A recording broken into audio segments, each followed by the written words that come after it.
이게 보통 사람들의 이제 첫 장면인데, 이 로버트 레드포드 감독은 원체 유명한 원래 배우죠. 그런 배우가 영화를 만들겠다고 생각하고 만든 첫 번째 작품인데, 그게 이 영화입니다.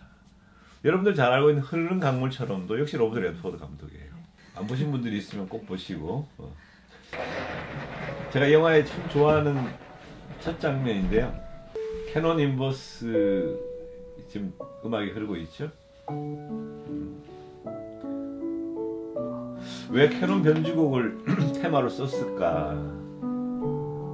예, 뭐 처음부터 그냥 생각을 하실 필요는 없는데, 변주곡이잖아요. 변주곡.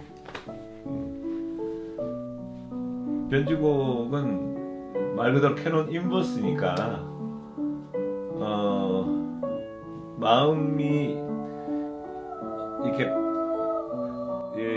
긍정적인 마음과 부정적인 마음이 결국은 하나의 변주가 된다는 걸 상징하는 것 같아요. 이 가을날에 시카고 교회에 있는 아주 중산층, 미국의 전형적인 중산층 집안에 그쪽 주변을 보여준 장면들입니다. 이 장면에서 이제 성가대 활동도 하면서 많은 것을 꿰쳐보려고 하지만은 성가대 활동을 열심히 하는 것 같지만은 이제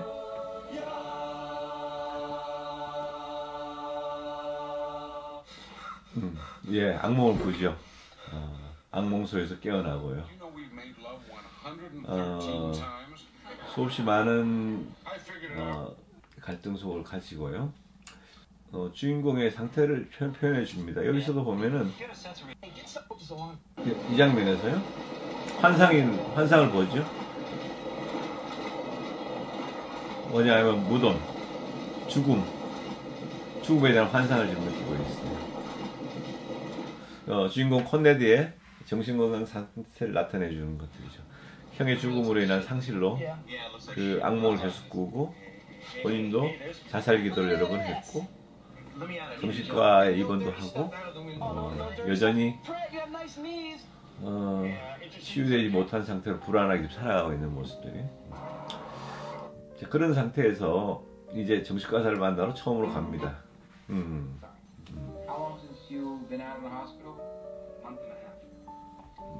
자기 상태에 대해서 다 부정하죠.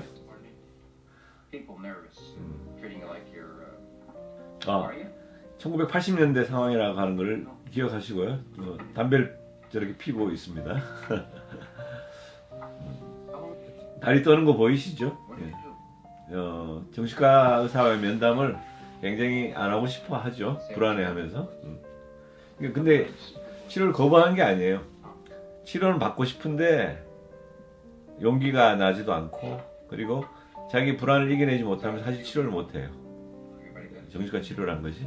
그래서 현재까지는 동기부여가 안 되어 있는 그런 장면들입니다. 네, 아무 문제가 없는데, 근데 뭐하러 왔냐고 이렇게 정신과 분석가가 이야기를 합니다. 예, 그래서 정신과 의사의 면담이 시작이 되고요.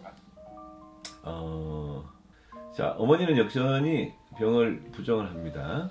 자, 죽은 큰아들의 방에 와서 혼자 그 그리움을 견디질 못하죠. 그냥 혼자서 방을 그대로 두는 상태로 큰아들에 대한 생각을 합니다. 어머니가 상실을 다룬 방식이죠. 부정을 하고 있지만은 사실 내면에는 큰아들의 죽음을 아직까지 받아들이지 못하면서 그리워하고 있어요. 그런 상태에서 이제 콘네드가 돌아왔을 때 어머니하고 반응을 한번 보십시오. 큰아들은 수영 선수였고요. 물론 둘째도 콘네드도 수영을 합니다. Don't do that. Sorry, I didn't think you were here. I'm sorry, I just got. 형의 죽음 이후에 콘네드와 어머니는 서로가 다른 방식으로 형의 죽음을 받아들이고, 거꾸로 어머니는 자살 기도를 한 콘네드를 용서가 안 되죠. 이해를 못하는 거예요. 자기 자신의 아들에 대해서. 장면을 또 하나 볼게요. 예, 제가 생각하는 좋은 장면이요. 아들이 걱정돼서 이제 이야기를 해보려고 잠깐 나오죠. 처음에는 좋은 의도로 이야기를 합니다. 네.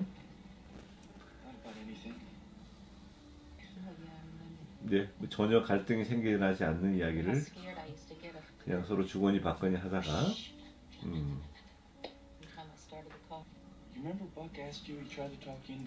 이 장면에서 벅, 형의 이름이죠. 벅이 개를 키우자는 이야기를 합니다. 형의 이야기를 하니까 어떤 반응이 나오나 하면 어머니는 피하죠. 콘네드는 불안도가 올라오고요. 각자 자기 이야기를 합니다.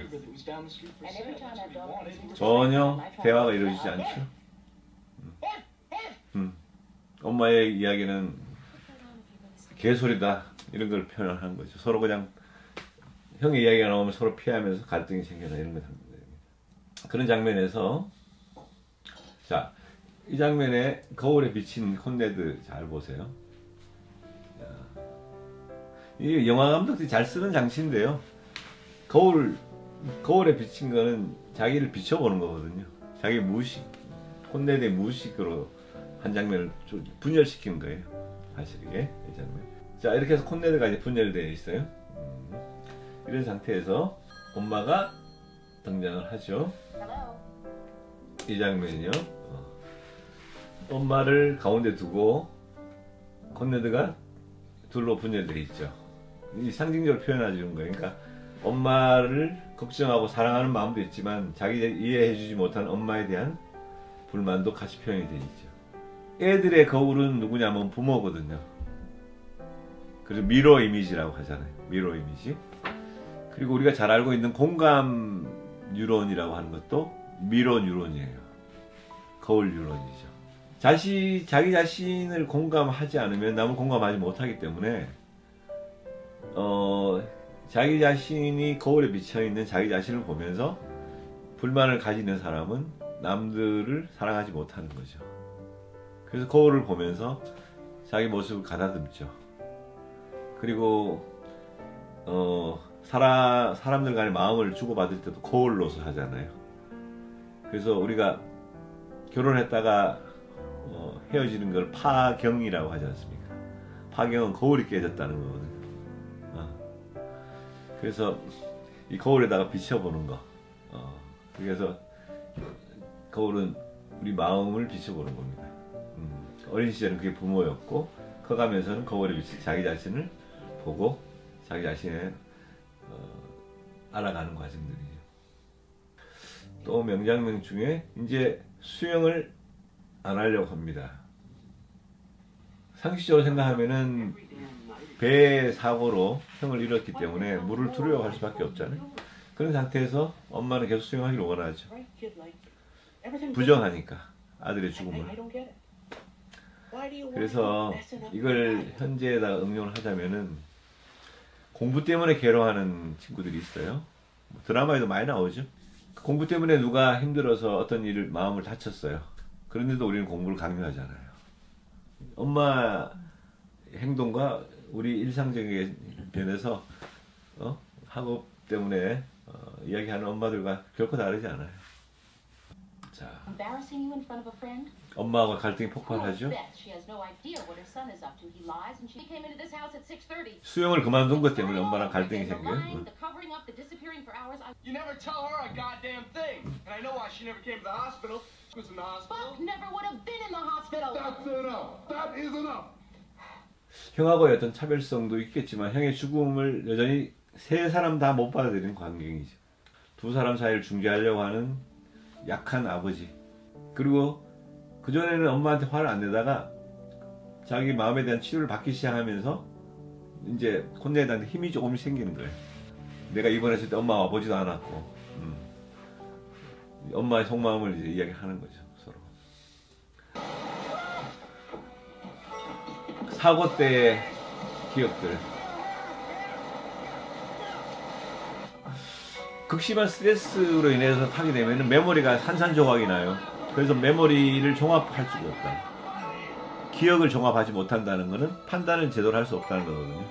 종합이라고 하는 것은 어떤 명제가 있고 어떤 명제가 있으면 두 가지 명제를 판단하는 것은 인간의 중요한 종합 능력에 의해서만 하거든요.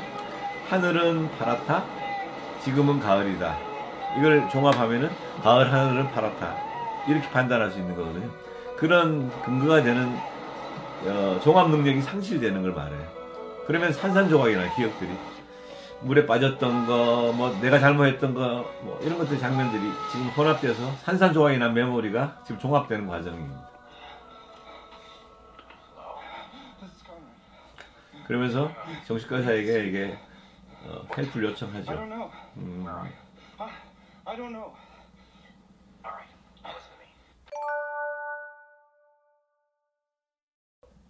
죽은 형한테 화를 내는 거지만 사실 자기 자신한테 화를 내는 거죠. 예. 이제 기억이 모여져서 올바른 판단이 일어나고 종합이 이루어지고 있습니다.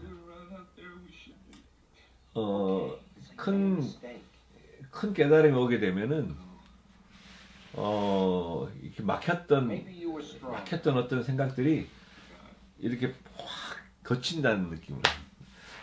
제가 예전에 면담했던 분들 이야기 들어보면은 검었던 하늘이 갑자기 이게 막 개인 것처럼 어떤 망상에 대해서 깨달음이 있을 때도 그런 이야기 표현을 했었고요. 저도 개인적으로 저희 정지분석을 받을 때 어느 날 면담을 제가 분석을 받는 중에 어떤 깨달음이 온 적이 있었어요. 내가 왜 이렇게 착한 사람의 역할을 자꾸 하려고 했을까. 그럴 때 이게 머리가 이게 환하게 열리는 경우입니다. 그건 지금도 마찬가지죠. 이게 어떤 책을 읽다가 여기 살았던 것, 저기 살았던 것이 종합될 때, 그러면 머리가 환해지죠. 그게 다 전부 다 우리가 알고 있는 그 깨달음이고요. 병으로 치자면 병식이고, 예, 병식 인사이트가 생겼다. 요새 친구들 표현을 하자면 현타가 왔다. 이런 것들이죠. 이게 현타가 오는 장면입니다. 자, 그리고 아버지도 현타가 왔고요. 각자가 상실에 대한 깨달음을 알게 되면서 관계에 대해서 다시 한번 생각해 보는 그런 장면들이죠. 그리고 나서 다시 첫 번째와 똑같이 캐논 인버스가 변주곡이 첫 장면과 끝 장면에 이렇게 연결되는 장면들입니다. 지금 봐도 이 장면, 영화는 참 좋은 장면들이 많은데 분명히 많은 분들이 영화를 보시다가 굉장히 지겨워하실 거예요. 괜찮습니다. 지겨워하는 게 정상이라고 보고요. 근데 이거를 천천히 몇 번에 걸쳐서 다시 한번 보시길 꼭 권하고, 특히 정신건강에 종사하시는 분들이라면은 그리고 자기 내면에 대해서 궁금해하는 누구라도 상실에 대해서 공부하라면은 이 영화를 우선적으로 꼽습니다. 내가 만났던 많은 어머니들은 사건이 나도 몇 달이 지나고 해도 여전히 우시고 그리워하고 그래요. 부정하지 않은 분들이 대다수였어요. 그래서 슬퍼하는 감정을 충분히 슬퍼하고 상실에 대한 걸 충분히 애도를 해야만 이게 다른 감정으로 빠지지 않거든요. 근데 저걸 부정하는 이 어머니처럼 이 경우에는 트라우마가 오래 가요. 그래서 이 상처는 흐르게 하라고 하거든요. 상처는 흐르게 하라. 우리가 칼에 베인 상처도 이게 아무런데 시간이 걸리잖아요. 이 시간을 잘 견딜 수 있도록 도와줘야 되거든요. 근데 이 상처를 자체를 부정하고 여기다가 아무렇지도 않다고 다른 일을 해버리면 이 상처가 더 나게 되어 있는 거죠. 네. 그래서 어머니의 반응에서 그걸 봅니다. 그래서 모든 성장이라고 하는 거는 상실을 바탕으로 한다. 아까 말씀드린 것처럼 하나의 상실이 있음으로써 새롭게 시작될 수 있는 일들이 또 생겨나는 거고, 거기서 과거의 상실을 기반으로 해서 현재를 잘 종합하는 거. 성장통이라고 우리가 많이 듣잖아요. 그냥 성장통, 성장하기 위해서는 아픔이 있어야 된다 이런 뜻이기도 한데 그 아픔이라고 하는 것이 바로 상실입니다.